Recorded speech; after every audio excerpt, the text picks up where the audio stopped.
Hello everyone, in today's video I'm going to be drawing and painting Hobie Brown, aka Spider-Punk. Now I'm going to be drawing and painting him both as himself and in his Spider-Punk costume. Just like Miles Morales says to Hobie in Across the Spider-Verse, how are you even cooler under the mask? So I couldn't resist drawing and painting both of his looks today. So I thought I would start out by drawing a close-up portrait of Hobie, just being reliant here on some good old graphite. But I'm going to be working on 2 pages in my sketchbook today, and everything that I'm using as always will be listed in the description box down below. Now Hobie Brown might not believe in consistency, but I have been drawing most of the characters from Across the Spider-Verse constantly, like ever since the movie's release, so I have plenty more videos coming your way. Across the Spider-Verse is just so awe-inspiring and overall just a visually animated masterpiece with the most incredible artistry. Now don't get me wrong, Into the Spider-Verse was ridiculously inspirational too, but this one it put the cherry on top of the cake, it put the icing on top of the, you get my drift. I've been pretty consistent when drawing these characters, so if you haven't seen my first video drawing Miles Morales and Miles Prowler, then go check that out. I've kind of been posting a lot of my processes up of these characters religiously, like over on my TikTok too, so I've just been having a really big whirl of a time drawing them. I may break things up a little, showing you more work that I have been doing besides these characters, but for now I really hope that you enjoy watching the process unfold as much as I love drawing and painting the other characters, and of course these of Hobie Brown as well, the ones that you're seeing unfold today or night or wherever you may be in the world, like day, night or noon. For the first of the 3 drawings I really just wanted to stick to a newspaper type feel to match the Spider-Punk sort of aesthetic, as images of newspaper articles flash up throughout the duration of Spider-Punk's screen time. I add a little diluted ink into his hair later on, just in addition to make everything sort of tie in together. I did have to flip my sketchbook the other way because I just really wanted like a bit of extra space for his voluminous hair. I wanted to make his hair big and volumatic. Is that even a word? I don't even know. However, I go to the page next to this portrait later on and draw with my sketchbook back in landscape mode. So not your typical spread, because originally I was going to like draw on both pages like the same way on landscape, but I found that by doing that I was overthinking rather than just experimenting and going and just getting on with it. You don't really learn anything by being too comfortable. I stress this a lot in so many videos, I know, but I kept the 2 pages pretty separate rather than tied in together as a spread. Even though I was drawing the same Spidey on both pages, it felt right to put the portrait this way because I had more space by doing it the opposite way. I really wanted to accentuate his hair. When I work in my sketchbook, I'm not really thinking about what people would think if I draw something like in a certain way. I'm thinking about how whatever I'm doing in my sketchbook at the time is going to expand my creativity. Is this going to help me improve? Am I going to grow in some way or another by doing said piece? Now, if I don't learn anything by doing this, then I can't share with others what I have learned to potentially grow. So once I've learned by making mistakes, then I can express how I overcome them mistakes to you guys. This is why I can't have an overly aesthetically pleasing sketchbook. Like, I don't find any sort of sense in that. I don't find any value in it. I don't think that I would ever learn anything if I tried to be perfect. So I've been working in this sketchbook now since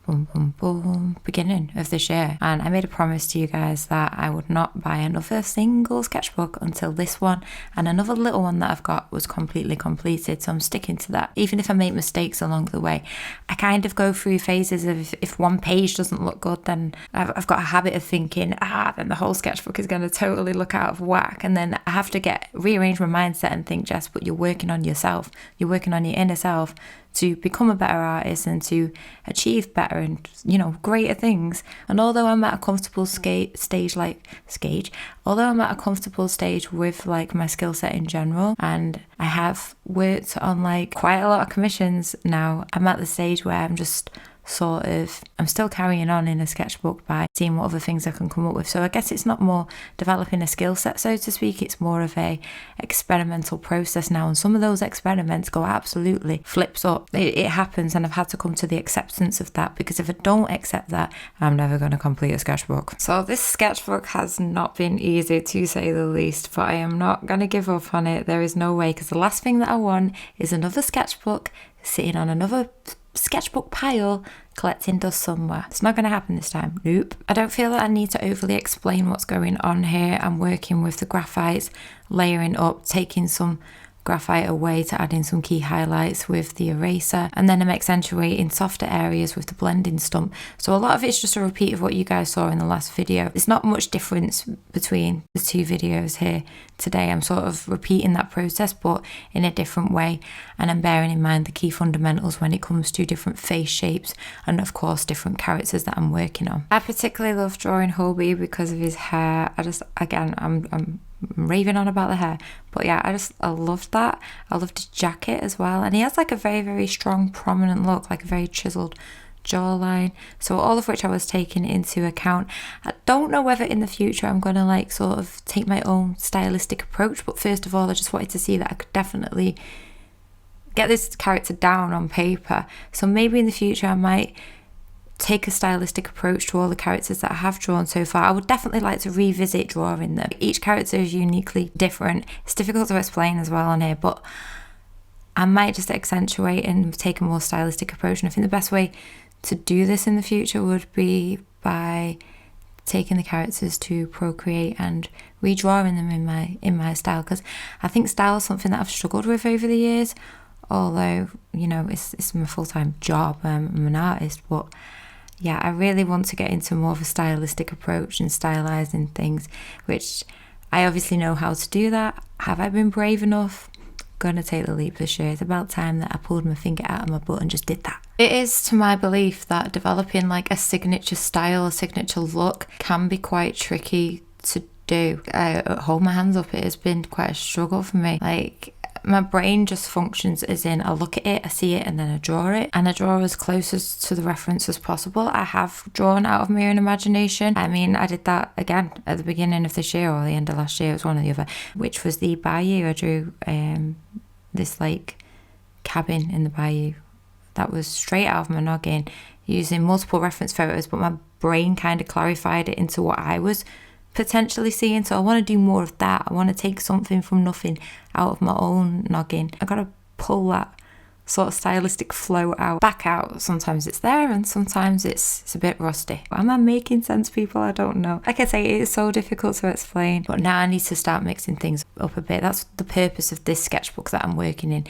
is experimenting, which is what I just mentioned prior to what I'm saying now. Anyway, less of all that brain vomit from me, just less of it. Let's talk about our boy Hobie Brown. I gotta say, this fella is next level. He's definitely up there as one of my favourite Spideys, not only because he's, you know, from the UK.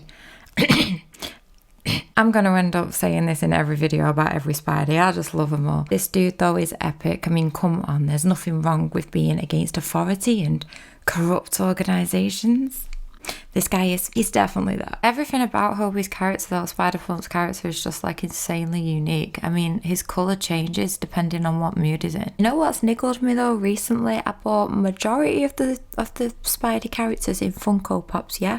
And I cannot seem to find Spider-Punk anywhere. I have searched high and low in Manchester City Centre. I've been in every store, well, every store that sells Funko Pops, at least. And yeah, I cannot get my hands on a Spider-Punk Funko Pop. If you have any recommendations as to where to go, even if that's online or if you are from Manchester, please do let me know, because I would like to add this little dude to my collection. Help your girl out. Think Funko. Speaking of my love for all things Spidey, Amazon did not let your girl down this month. We have a delivery. So excited to share Across the Spider-Verse Art of the Movie book with you all. Be on the lookout very, very soon for a flip through. I waited so long for this, folks. Okay, back to the sketchbook, and I'm drawing Hobie in his Spider-Punk attire. For this, I wanted to make sure that the colours were full on popping after putting the initial sketch down. You'll see that later on I leave just a little bit of the rough sketch peeking through around the eye area on his mask, because I wanted to keep a rough sketch feel throughout, embracing the more traditional side of creativity. Now, I used a very simple reference photo for this look. I added like my own details to it because I didn't want him appearing too much like a flat cartoon, so I added a little bit of my own artistic license here. So I'm actually using a combination of different reds, and I've also just developed a new love for Liquitex fluorescent paints and golden fluorescent acrylic paints, and they are just like, it's like painting with an actual highlighter. So I can't wait to do some like cyberpunk scenes with these and some night scenes. It's literally like you're painting with a traffic light, a neon light.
I thought this would be quite a cute and spontaneous scene to add into my sketchbook and tie everything all up together. I really enjoyed Spider-Punk's screen presence in the movie with Mayday Parker as she unites with the other Spideys when Peter Parker brings her along to Spider Society. Me and my family had such an awesome time when we went to see Across the Spider-Verse together, and I think majority of all the characters and the elements in the story have impacted us all in just some way or another. The movie brings that childlike quality back into our lives as we all grew up on our friendly neighborhood Spider-Man. Like, I'm a 90s kid and I can still relate to this movie on so many levels. And my daughter, well, she kind of just has not stopped talking about it at all. And I don't blame her. I hope that you all enjoyed watching today's video. As always, I do hope that I have inspired you to keep your creative spark lit. Always stay creative, folks. And until next time, bye for now. And thank you so much for watching. I'm out.